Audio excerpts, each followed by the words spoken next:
And now, from the Marquee Media Studio inside Mark Tank, it's the Mark Haney Show. Yes, this is the Mark Haney Show, and we are on a mission to ignite the entrepreneurial revolution right here in the hometown we love. We're entrepreneurs helping entrepreneurs, and it's one conversation at a time, one entrepreneur at a time, and helping those entrepreneurs to unleash their full potential. And we'd like to share stories on this show of winning. And today we have that. And I'm going to talk about our three guests here in a minute, and because they are doing something really, really special in an area of industry that I really like and happen to be a big supporter of. But before I get into that, I want to make sure that you know really more what this is all about. I talk about the entrepreneurial revolution. I talk about the backyard advantage. What is that? Entrepreneurial revolution to me is when people in our community begin to rally around the most promising companies in the region, and that success begins to, it becomes more success, right? Success breeds success. And ultimately, there's this multiplier effect that can happen. We've all seen that happen in other ways, but it can happen within a community around entrepreneurship as well. We've seen that happen in Hollywood around the filmmaking industry, in Nashville around the country music realm. We've seen it in Chicago around, pizza, right? And other things in New York around finance. So it can happen, and it can happen here in our region as well. And so that is my main focus, but it's one entrepreneur at a time, because as we think about how to build a community here in our region, it begins with believing in the power of entrepreneurship. So at the end of the show today, I'm going to talk about the different components of this backyard advantage, because it is centered around entrepreneurs, and every entrepreneur matters, but it takes more than the entrepreneurs trying to help themselves to really have this thing create that snowball effect and that compounding effect. So I'm going to talk about that a little bit at the end of the show. And I talk about this kind of stuff all the time.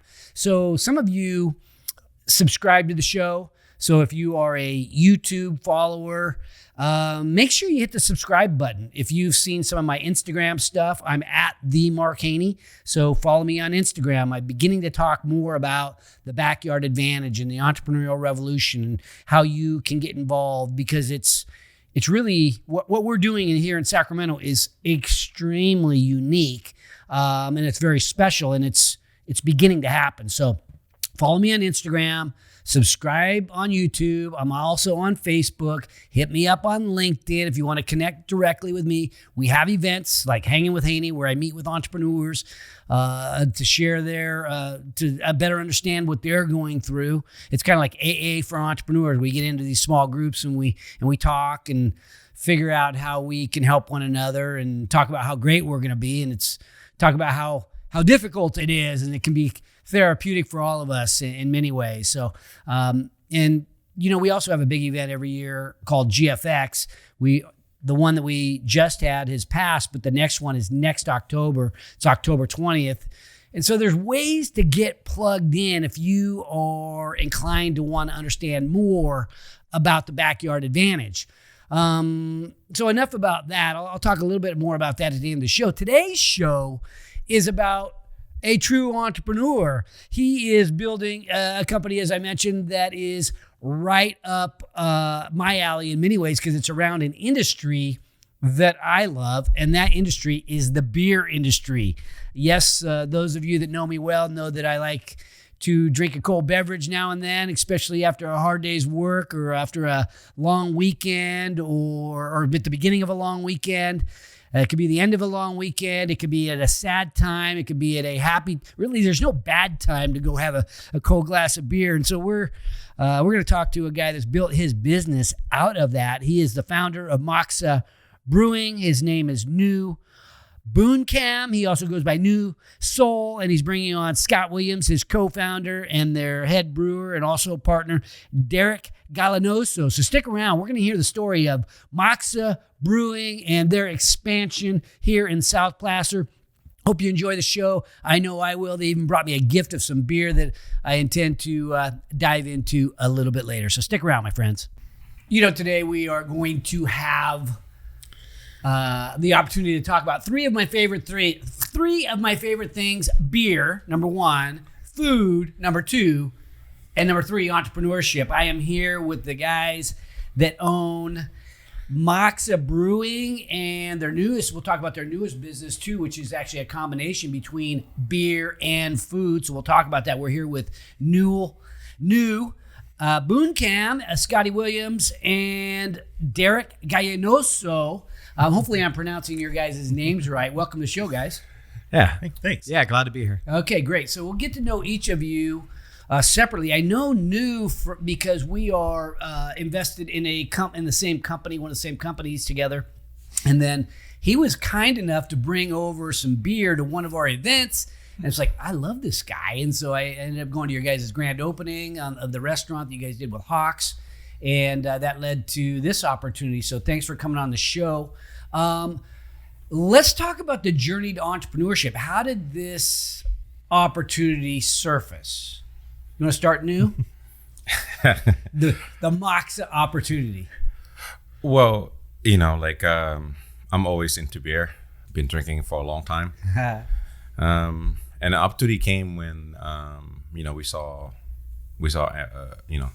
an opportunity to invest in this brewery. Start off, it's just like more like serendipity, pretty much. Okay. It's like everything aligned. Okay. And Scott, how did you guys all become partners? What happened? Talk to me about this startup. Yeah, New and I were actually part of the same beer drinking group. So we'd see each other socially once, twice a month, different beer things, beer pairing dinners at New's Auburn Thai Garden restaurant and up in Auburn. He'd host those dinners. We'd all come, share beer, hang out. And then, like New said, there was an opportunity. There was a brewery that was defunct and gone, and building was available. Equipment was all in there, everything else. So it just kind of presented itself. But neither one of you guys are beer makers? I was a home brewer for, 10, 15 years before we got into doing Moksa. Okay. I'm just a drinker. Yeah, but I don't make beer. Drinker that you own another restaurant then? Is that right? Or I own Auburn Thai Garden, which is up in Auburn. Okay. Been there for about 12 years now. Okay, so you owned a restaurateur, decided to branch out into beer. You got one of your beer drinking buddies. This is just a great story here. This sounds like something that I might roll into. Well, I got a shout out to my good friend Chris Guthrie. He's the one who actually got me both of these guys. Okay. So I believe Scott was his boss at Lexus. Okay. And Derek was his. You guys were trading partner, right? Yeah, we were friends. We were like beer friends through Facebook. Yeah. And so how I got into the picture was wife got a job up here. I was looking for a move. I was a professional brewer down in San Diego. I had the #1 rated brewery down there, but I was looking for a move and reached out to our buddy Chris, who linked me up with New. And just everything worked out like that. Well, that's great. Fortunate. So you're the man behind this beer that I love the taste of. Is that right? You you make the recipes? You're the it's scientist me and then another brewer, Corey, who's not here right now. Okay. He's brewing right now. Oh, good. So we take turns. Busy. We don't want you guys getting out of stock. Yeah. Okay, so let's talk about the product a little bit here as we think about this. The three of you get together. I'll come back to the business partnership at some stage, but what's unique about your beer? I know there's a huge selection, and some of it is more fruity in taste, right? There's a lot of different flavor to your beer, but maybe describe how it compares to like other beers. So there's a few different avenues to go down as far as different styles. They're all going to be the popular styles, but we're playing to our strengths. And we're also putting a lot of investment into the beer so that we attract people to our tap room. And it kind of runs in a nice little cycle to where we get more money, we get more revenue selling it ourselves. And that's how the business portion of a brewery, that the ultimate goal is to sell it yourself.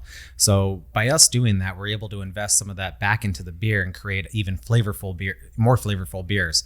So we got lagers, sours, IPAs of all sorts, and stouts. Stouts is the one that's probably going to be more suited to the answer to your question, where that's what differentiates us from other people, is that we put a lot of development into producing our stouts, and they're not something that you're going to have a full pint of, but they're something that you're going to experience and be like, wow, I haven't tasted this anywhere else. Okay, so the stout beer, that's not typically what I will end up drinking. I'll end up with the lighter stuff, or occasionally the fruity stuff or something like that. So a stout, describe a stout taste. Is that like, hey, you better not drink too much or you're going to be hammered? Correct. Okay. Yeah, don't drink too much, but also it's a sipper. We recommend buying a 5 ounce or a pour of the stout and getting a lager IPA as the stout warms up to its optimal drinking temperature. The stout's not ice. You don't want the stout like ice cold. Yeah, the cold, and that's why our cooler at the tap room is more suited to serving beer. Versus it's not ice cold. It's kept about 39 degrees, 40 degrees, and that's to let the flavors open up, the aromas and the flavors open up. If it's too cold, it masks those flavors. Maybe more enjoyable. I mean, there's some beers that you want it super cold because you do want to mask the flavor.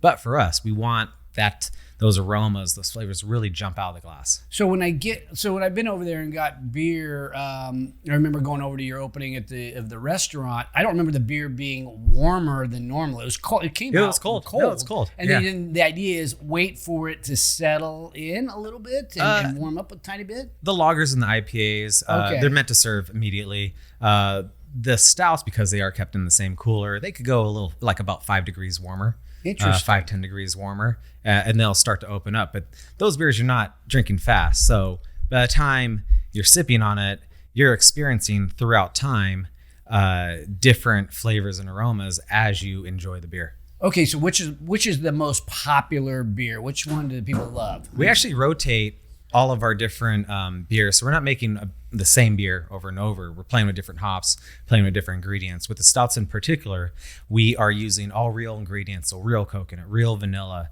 expensive stuff, but the quality that you get out of it is unmatched. Interesting. So, so you guys said, let's talk about the locations a little bit. So you say you're direct to consumer only, so they come into your tap room and drink there at your Rockland location. You've got the office, the business in Roseville. That's more of a brand new one. So you mentioned that you had the opportunity to land that location in Rockland, and it's right there on the corner of Pacific Street and Sunset. How important is that location? It's good and bad on that location. Okay. The great thing is right in the corner. Right. You are right on the street. Right in the corner. You don't have everybody come up like corner, right. Yeah. I mean, it's like right there. Beautiful setting in that term. The drawback is basically it's hard to get in. It's only get in one side because the other one is too slope, it's too steep, so they can't get another exit. So that's why I say it's good and bad. Okay. But we are a destination brewery, so people do come. Once they come once, they don't forget it. So that's but it is the first time you get there is difficult to get in. Well, you can't miss it when you drive by. You just might have to drive around a little bit to figure out how to get in. Definitely. Which is once you go there, you've got it.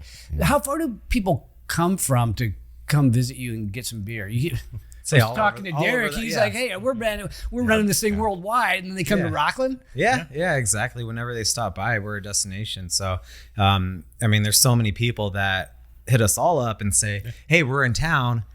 I want to stop by."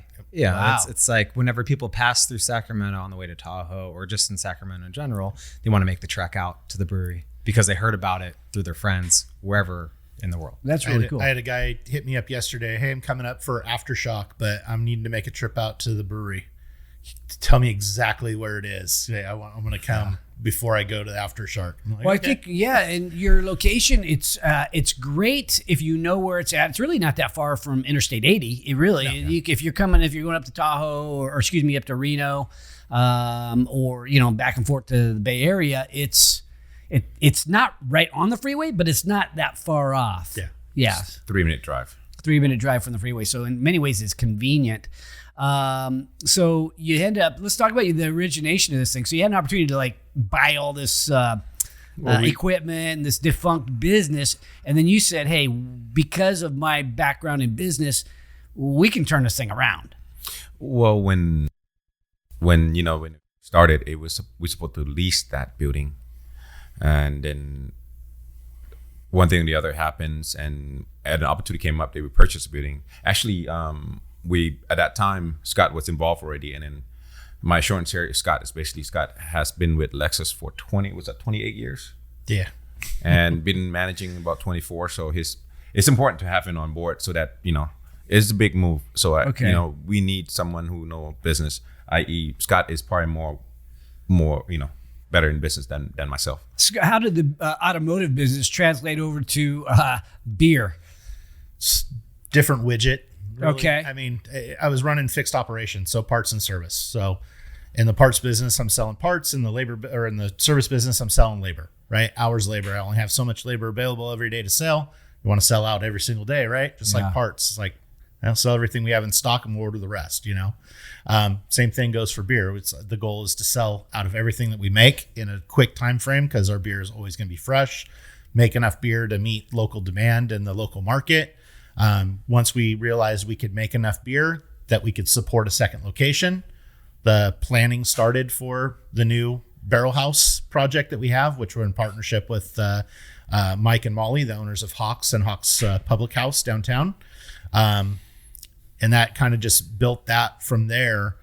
And the goal again is to sell as much of our beer, our own revenue stream, our own sources, so we can not have to go through a distributor, not have to sell it at a discount to another bottle shop or a beer bar or somewhere else. I mean, we still do that because we want to get our name out there. There's some marketability. There's obviously some advertising reasons why you want to sell beer and have beer on tap at other places. But that you want that to be the luxury, not the demand that's driving your whole entire business. So how long does beer, so you make beer, you say you need to sell out of it in a reasonable amount of time. What is that time? What's the shelf life? So I'll speak to that because I deal with the sales, outside sales as well. And so far accounts, they're required to have a 2-week inventory for cans. If they want to order more, there's going to be more beers coming out, but don't order more than 2 weeks worth because then, we package it. It takes a week to get to the retailer because we give our tap room the first chance, then goes to the retailer. And then someone's going to buy it from the retailer and the end consumer is going to have it in their fridge for who knows how long. So we try to have it out of the retail store within 2 weeks. And then draft, we just ask them to tap it within a week. So we emphasize freshness and that's how we get the inventory rotating. So 2 weeks, that seems like a very, very short period of time. So it must be ultra fresh. Yeah, we have a new beer, 1 to 5 new beers coming out every week. So we have to run through the beer as fast as possible. Why do you come up with so many beers? Is it just a keep variety, or are you testing to find like a hidden gem, a super popular thing that you didn't really expect? It's both of those things. One, it's experimentation. So we try to make better beers batch after batch, and rotating through different brands allows us for that experimentation to try new hop varieties, new techniques. So we're not tied to making the same thing over and over again. Plus our consumers like variety. So they want to try the different hops. People are getting into beer to where they are going more into detail of just, it's not just an IPA, but it's an IPA. This one has Citra hops. This one has Simcoe. I want to try them side by side and see the difference. Okay. So let's talk about business partnerships. So as an investor, you and I do some investing. We sometimes invest into people that have business partnerships. It's not that uncommon to have business partnerships go bad. I've talked to people over the years that they're afraid of business partnerships. For me, I love them. I want help. I think there's power in numbers if you get along. So talk to me about this, this partnership, because, who makes decisions, and how do you make sure that everybody's singing from the same hymn book? Well, first of all, shout out to my big brother, John McDonald. And, John McDonald, yes. Got to mention Threatrix. Threatrix, yeah, that's the company that we are both invested into. I am invested through the Growth Factory. I think you were one of the original, maybe the original investor. He came to my house, signed him a check, and drink whiskey, and that's all. So that was it. And Threatrix is doing really well. So you are a very, you're a good picker. Actually, Chris and Fari came in from Verizon, and the big boards come in. So yeah, I think we're doing good in that department. I think we're doing good. It's looking good. Yeah, like my brother, like my older brother, I invest in people. Mm-hmm. I'm a big fan of Derek, big fan of our other partners, Corey, as well, good friend of mine, and a big fan of Scott as well. So, I believe their skills are way superior, what make us successful. And like I said, I'm basically a fly on the wall. Scott is the CEO and a managing partner, so Derek handle everything else. Uh-huh. We get a great cohesive team. Is me and Scott talk a lot. Not operation. We talk about on the boardroom stuff, like what location we're gonna go and all that stuff. So sometimes I've seen, Scott, I don't know if you felt this way at all, when one partner doesn't do anything, like new, he says he's a fly on the wall. Sometimes you get a little animosity, go, hey, new, pick up a mop or something. Right. You want people to pitch in when one guy's not carrying his weight. Yes and no. I always try to stir it up. So the good thing is New comes from the hospitality world and the restaurant world. So he sees things I don't see, like the guest experience type stuff, right? I'm good at making sure the business stays on track. Our taxes get paid on time. Everybody's payroll's on time, paying all the bills, negotiating contracts, different things like that. That usually falls into my realm of what I'm doing. New will come in and be like, hey, we got to change this over here. This is confusing for the customer. This doesn't look right. Hey, when there's this or that, we need to take care of that. That's not the image we want to present. He picks that stuff up right away. And it sounds like Derek does everything else. Yeah. Say public image, operations in the brewery, making sure we have product and it's well represented on the marketplace. Okay, so let's talk about the customer experience. You walk in, what are you attempting to achieve from a customer experience point of view? Ease of access to the registers, knowing exactly where to go, where the queue line is, and we have huge TVs with our menu on it, so you're able to know what you want before you get to the register. We also have an online mobile app and our website, all updated from the same back-end data field, and people have access to our information before they get to the business or to the front of the line. So just that smooth operation of having that customer knowing what they want, they're educated, they're not feeling tense or stressed when they get up to the register and they're seeing the menu for the first time. So that's one thing leading up to that. But also we have the most beers at the tap room, at the restaurant, than out in the marketplace. Or maybe be one or two out in a bar or restaurant or in a bottle shop, whereas there's 20 plus at our tasting room. And they're served by the most educated people of our beer, which are our beer tenders. So that's the customer experience right there. And that's why you don't really see a lot of beer out in the marketplace from us. It's because the experience and the demand is at our tap room, because people enjoy that experience and they're coming back time and time again. It's so difficult. I hate it when people say in this day and age, but getting good workers to help bring that experience together, it's not easy. And a lot of times it ends up being almost like I hear business owners pulling their hair out. Oh, it's hard to get good people. I went when I was over at your place the other day. It's like the service was awesome. It was kind of a grand opening type experience. There's a little bit of hype going on, but the feeling that you got was almost like family. Yes. And I don't know how do you, I know you have some family working there, but how do you create that? That's not, that doesn't happen by accident. Well, for me is got to give shout out to our our staff and families and friends. I always believe in family atmosphere. When we work together, we are the whole family. Like Moksa is a big old family. That everybody work there is all family. We fight sometime, we get together sometime, but at the end of the day, we come together and work together. And like I said, we go to war together, we feast together. Hence, 3, Corey, Derek, Scott are all partner at Moksa. So that's the motto that I've been doing at Thai Garden.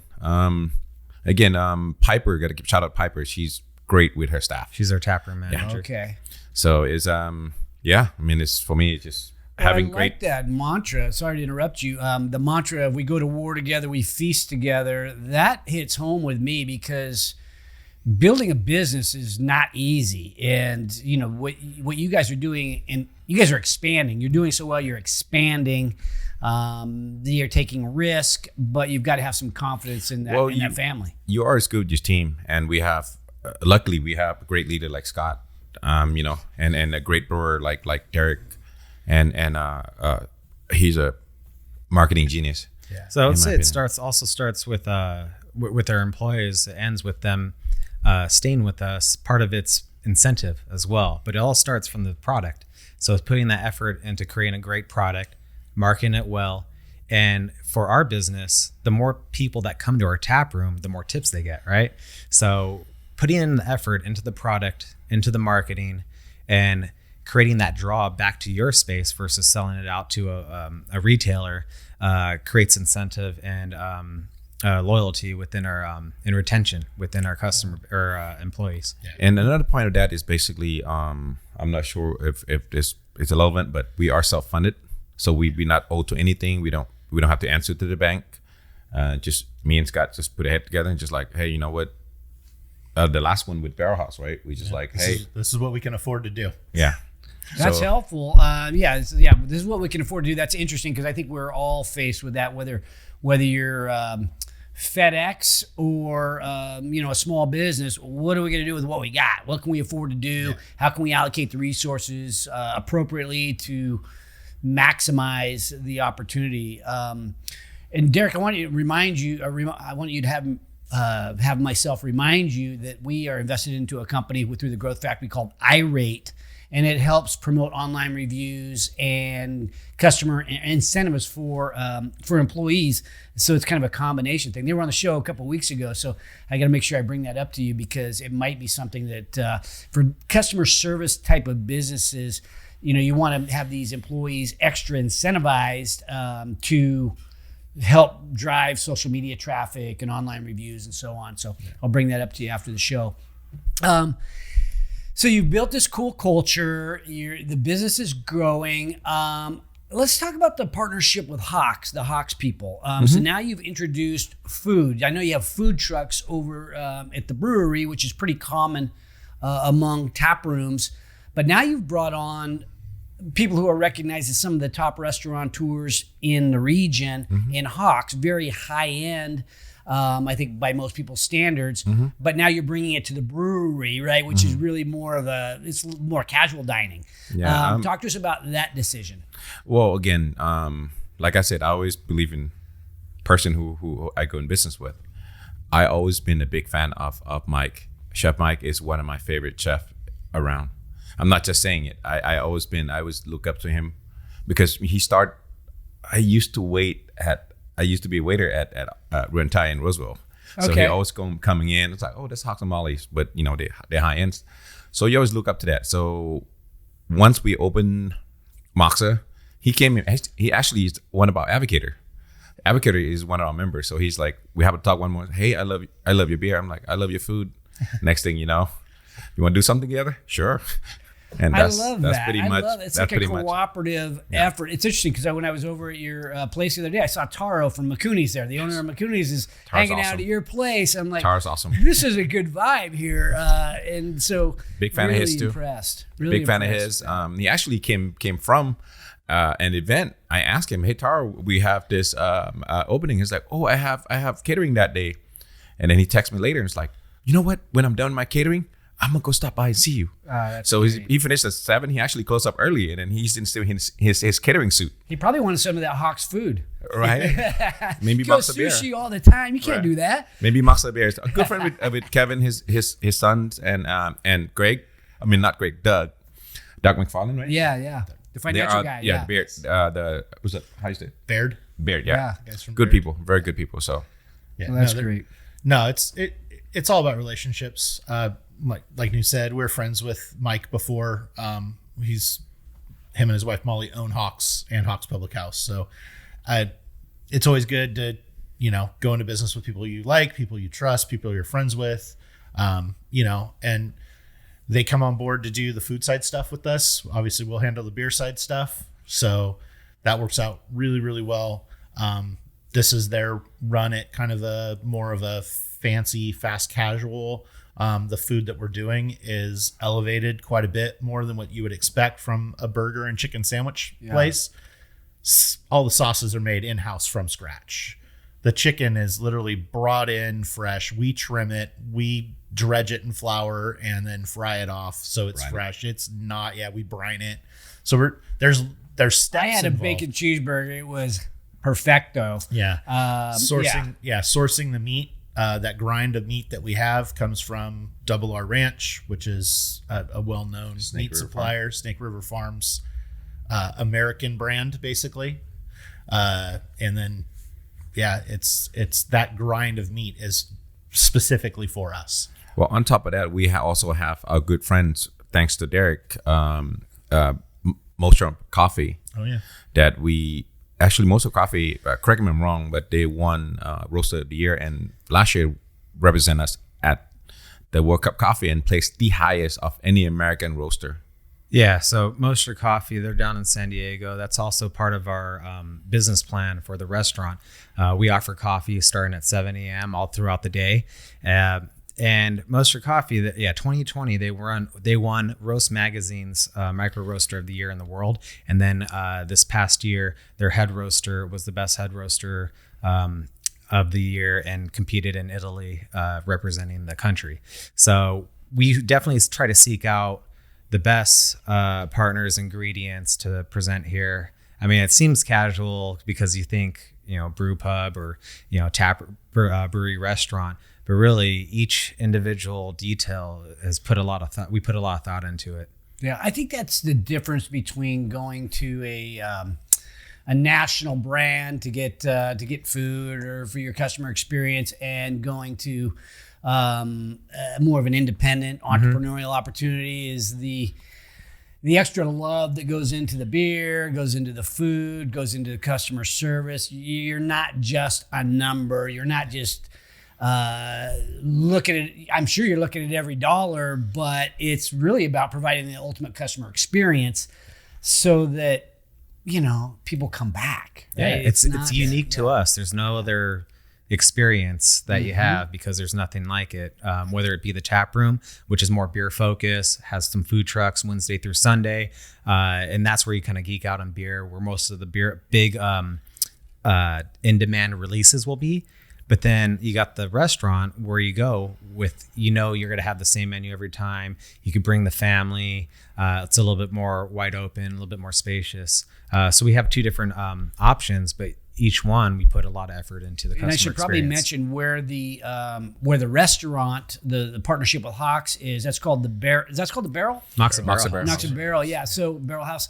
That's over on the corner of Foothills and Blue Oaks. Is that what it is? Yeah. Well- So it's kind of like in West Roseville.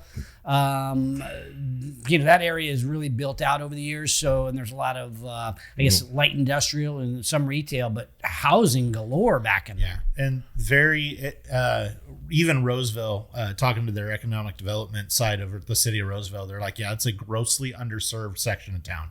Interesting. So there's just not enough. There's not enough gas stations. There's not enough restaurants. There's not enough other stuff out there.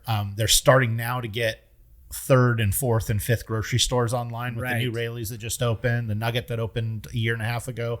They're just now starting to get enough stuff to support the number of houses that are out there. So I feel like we're kind of on the ground floor as far as restaurants go. we got a good location. It's visible from the intersection at Foothills and Blue Oaks with 110,000 cars go through that intersection every day. Is that right? That's Oh, the they're all number. going. Yeah. It's probably because they're not going down. Maybe people that are listening, they don't know the streets as well, but they're not going down Foothills past you guys that much because there's not that much down there, is there? It was Pride. Some industrial, light industrial stuff. Some so that warehouses, traffic things isn't like that way. It's going Blue back Oaks. and forth It's on the way to going Highway back and forth on 65. Blue Oaks, and it's all those houses out that way. I don't know if you've been out to West Roseville lately, but yeah, it is I go out there all the blowing time. up crazy. They're building houses as fast as they can stand them up. Yeah. And it's everybody who lives out there. You really only have one way to get to Highway 65 or one way to get out, and it's basically on Blue Oaks. And I think you guys are a destination, as we talked about earlier, but you can't deny that, it's the old adage for retail, location is really, really important. I used to own a bunch of video stores. We had to be on a busy corner. Otherwise, even though we thought we were a destination, it certainly helps to get that drive-by. Hey, Mox is over here. I didn't know that, right? And there's some business philosophies I learned early on in the car business. I used to work for Bob Frink, Frink Chevrolet. And then his son took over, Patrick, for the longest time. And, right product on the right corner, right people doing the right things. And if you don't have the right guy working for you, then I don't have the right guy working for me. And that kept me motivated. 28 years working in the car business for him. Could you repeat that? If you have the, what is that again? If you don't have the right guy working for you. If you don't have the right guys working for you, then I don't have the right guy working for me. That's interesting. Okay. That was like I said, that was my motivation for 28 years in the car business. That's really interesting. Okay. If you don't have that's like as a leader, right? If you don't have the guy who's managing managers, if you don't have the right guy working for you. Yeah. And I got lucky. I got promoted pretty quickly when I got in that organization. 24, I was running my own car dealership. And when you're getting a business lesson from Bob Frink while you're flying on his private jet down to a meeting in LA, you listen to what they have to say. Yeah. Those of you who have never heard of Bob Frink, he's an iconic automobile dealer in our region. Is he still alive? No, he passed away several years ago. Okay. I remember his commercials coming on TV as a kid. Yeah. Okay, so we're making this sound pretty glamorous. Building businesses is hard. Most people fail. Give me a story. Was there any like really frustrating near-death type of situations that have occurred in terms of the business? Yes. But I think it's with a lot of people is during the pandemic. Yeah. I can only imagine for you guys. Like selling our beers and pint glasses in-house is how we are sustainable. So if people cannot go to our tap room, what do we do? So we had to package almost just about everything. We packaged everything. We set up an online shop, and our beer tenders turned into, or our tap room turned into a shipping center. So that's how we kind of pivoted and adjusted, but it was not sustainable. So we're lucky we got out of that. And what's great is the California Craft Brewers Association, the CCBA, who's based here in Sacramento, they really look out for us and try to change things and through the state Senate to make sure that we are... we said no phones on the show. to show that we are... so that we're represented by the CCBA, and they work towards maintaining the laws that allowed us to ship direct to consumer within the state. Yeah, but it takes a level of scrappiness. Obviously, you're an entrepreneur new. You already had the other business. Was it COVID that was probably the toughest? Well, for me, is beginning of my career. That's the toughest. I remember investing it close to 150,000 back in 2009. So the at the beginning at that time recession, right, and then having the first sales to be like $200. Yeah, that's not a great return. No, I was I was freaking out. I believe in our product. People don't know us yet, but at the same time, it's the first month or two of that business when I started with an Auburn Tech Garden that I was a pretty dire situation. But after that, you learn as you come, and then this Moksa venture right here is easier because we have great partner like Scott, Derek, and Corey, and it's just easier for us. And is there a lesson in there? Start businesses with partners instead of doing it with your own 150 grand. actually, I'm still the money man for everything, I guess, pretty much. Yeah. But no. Let the people who do what they do best, and you just stay away from the lane. Yeah. That's what I do. Yeah. And as far as like scary moments for Moksa, like even during the pandemic, we were obviously just like every other business, and we had all these rules put in place. So we had to follow, like we couldn't even open unless we had food. So now all of a sudden we either partner with people or whatever to bring food in, so we can have outdoor dining only, limited indoor, back to outdoor only, then close again. I mean, there was a whole bunch of stuff. As a business, we made a decision pretty early on. We were in a good position financially. We kept everybody working. Yeah. We kept making beer. In fact, when a lot of people were trying to figure out how not to make beer, we were thinking of new ways to make beer and keep it going. Mm-hmm. When we were able to come out of the pandemic, we came back really strong. We had multiple beers that were ready for release. We were doing outdoor releases. We used everything we could. In fact, we still have outdoor seating at the brewery in Rockland, and I literally had to go to battle with the city of Rockland to keep that because they wanted us to shut it down. And I had to go multiple city council meetings, lobbying every single person on the city council, the mayor, many phone calls, many emails, lots of in-person meetings with those folks.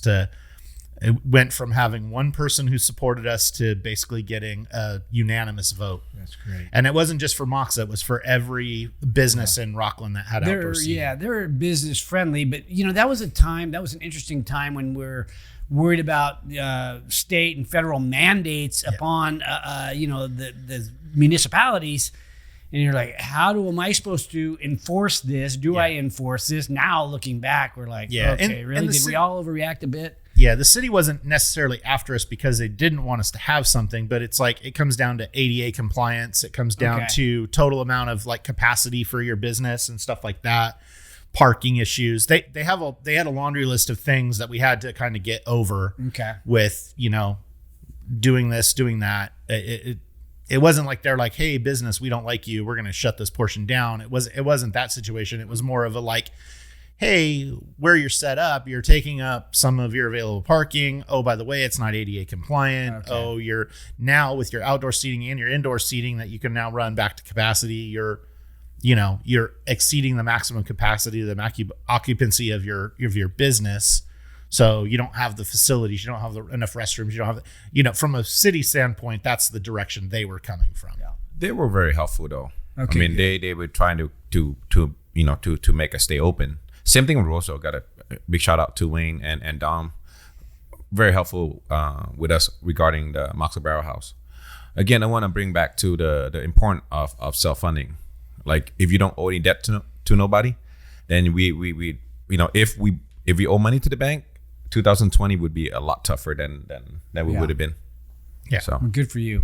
Okay, so we only have a minute or two left. Maybe just really quickly, everybody thinks they could be a restaurateur. So to me, it seems, I don't know how many I talk to thousands of small business people and entrepreneurs and wantrepreneurs, if you will. People just want to do it. And everybody's got a restaurant idea.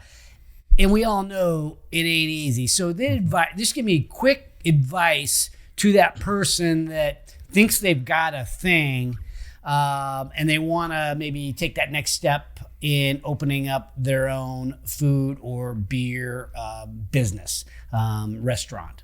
Oh, I would say for my position, it's being obsessed with improving and maintaining the quality of the product, because that's basically the backbone of your business. If that goes down, if someone outcompetes you, someone has a better product, then you're not as competitive. So for us, that's why I was saying we try to create, try to experiment, and so we're always ahead of the curve. Be obsessed. I love that. Be obsessed with your product and its differentiation. Yeah. New anything? Obviously, you want to go self-funded is one of the things. Commitment on every level. Commit the time, commit the money, commit like everything. Have a plan in place. Opening this new restaurant, I worked 31 days in a row without a day off. And most of those days were 12 to 15 hours. Obsess. Be ready for that. Obsess, commit, new. Well, great team is important. Yeah. And believe in your team. Believe in your team. Thank you guys for joining me on the show. Congratulations on the business.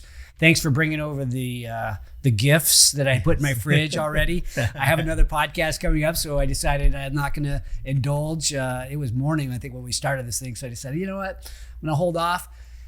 But don't worry, those aren't going to go to waste. And I appreciate coming on the show, sharing your story. It's just like a down-to-earth entrepreneurial story, business partners, brothers, family coming together. Really, this is what America is all about. So thanks for coming on the show, guys. Yeah. Thank you, Mike. You bet. Welcome back to the show. Great show today. Moksa Brewing. These are real-world entrepreneurs in the trenches. And, as I mentioned at the beginning of the show, every entrepreneur matters. Entrepreneurs are the heroes of the American economy. They are the people. And if you're listening and you're an entrepreneur, you are the person that is taking risk, making sacrifices, creating opportunity, and in many cases, figuring out a way to really change the world. And it is not easy. And nobody builds a truly great company alone. And that's why we launched something. We launched the show to share stories of winning and entrepreneurship, to inspire, educate, and connect entrepreneurs to the more, established entrepreneurs and some of the more successful entrepreneurs. And that's turned into investing, and it's really turned into something that I call the Growth Factory and the Backyard Advantage. And this effort, this Backyard Advantage, has spawned over the years that I've spent in the trenches with entrepreneurs, understanding sort of the pain points and obstacles that they go through, and in many cases knock them out of the game. But the ones that persevere learn that you got to just stay with it, and you can't quit. And they learn that nobody builds a truly great company alone. So that's why we created the Growth Factory, which is a world-class accelerator with an accompanying venture fund and the Backyard Advantage. And what I promised you at the beginning of the show is I would share with you the components of the Backyard Advantage. Yes, you have the Growth Factory, this venture fund, this accelerator, which is kind of like a boot camp for entrepreneurs. But the Backyard Advantage is really this unique blend of people that get it, right? They understand the power of entrepreneurship and what it can do for a region, and they want to support these entrepreneurs. It feels good to help people that are helping themselves, help the more ambitious versus the people that are maybe more victims or looking for a handout. These are people that are not asking for a thing, but you can come alongside them and actually assist in a way, and especially if you have resources. So one key component of the Backyard Advantage is our investor community. As I mentioned, we have a fund, but we also have this group of people that have come off the sidelines. They're putting their money where their town is, and that funding can go a long way in helping entrepreneurs sort of get over the hump and get that next round of funding that might come from the Bay Area or somewhere other than Sacramento, or even more money within Sacramento. But sometimes that initial pre-seed money or seed capital can be enormously helpful. So that group of people gets it. They've got some skin in the game. Well, we all have skin in the game. If we live in our region, we know that entrepreneurship drives economic growth. As entrepreneurs succeed, it's good for all of us. So we're even seeing other leaders around Sacramento, cities and counties and other municipalities and universities and other institutions saying, look, we believe in the power of entrepreneurship. How do we help? How do we roll up our sleeves and getting involved? And these institutions are agreeing to help fund this effort. They're also agreeing to run pilot programs and adopt some of these technologically advanced solutions. And hopefully make their institutions a little bit more competitive because they're becoming more innovative. And so they not only want to help drive economic growth, it's also driving direct entrepreneurial thinking within their businesses, within their organizations. So and media is a piece of this. Not only the Mark Haney Show, but Marquee Media and the Business Journal and others are a part of this effort. And then, as I mentioned, there's three sort of legs to this stool. You've got the investors, you've got the community leaders, and then you also have experts who have been there, done that, right? These are subject matter experts, and they may be industry sector focused experts that can open up doors and provide really deep guidance. Well, Sacramento's a big enough town where we have some of the most brilliant people in the world that are located here, and they want to get involved in helping the most ambitious people in the world that are also located here. And this club, if you will, this backyard advantage, this tribe of savages, as I like to call them, are coming together to help you, the entrepreneur. And so for any of you that want to get involved in this effort, as I talk about all the time, I salute you for taking the risk if you are an entrepreneur, but I salute you too if you are one of those people that, look, you have something else going on in your life, but you want to dedicate some portion of your resources, your time, your talent, your treasure. If you want to put that into this effort, you are invited. So hit me up on Instagram at the Mark Haney. Follow me at LinkedIn at the Mark Haney. Subscribe to our podcast. Hear a little bit more. Come to our events like GFX. Get involved. You will get more out of it than what you give, right? This is not about this immediate payout. This is about getting back, becoming friends, and being a part of shaping our town for generations to come. So again, for all you out there fighting the good fight for our freedom, our security, and our way of life, of course, all you out there that are part of the Growth Factory, part of the Backyard Advantage, if you are an entrepreneur, here at Haney Biz, here on the Mark Haney Show, here at the Growth Factory, here as part of the Backyard Advantage, we're never above you. We're never below you. We are always by your side. So my goal for every episode is that you find a takeaway, something tangible you can use in your business today. And if you have a comment about a favorite takeaway, feel free to put it in the box below. And if you have a topic that you'd like me to bring up on the show, don't forget to let me know. And also, don't forget to subscribe to our YouTube channel if you want to learn more about entrepreneurship. Because at Haney Biz, we are always by your side.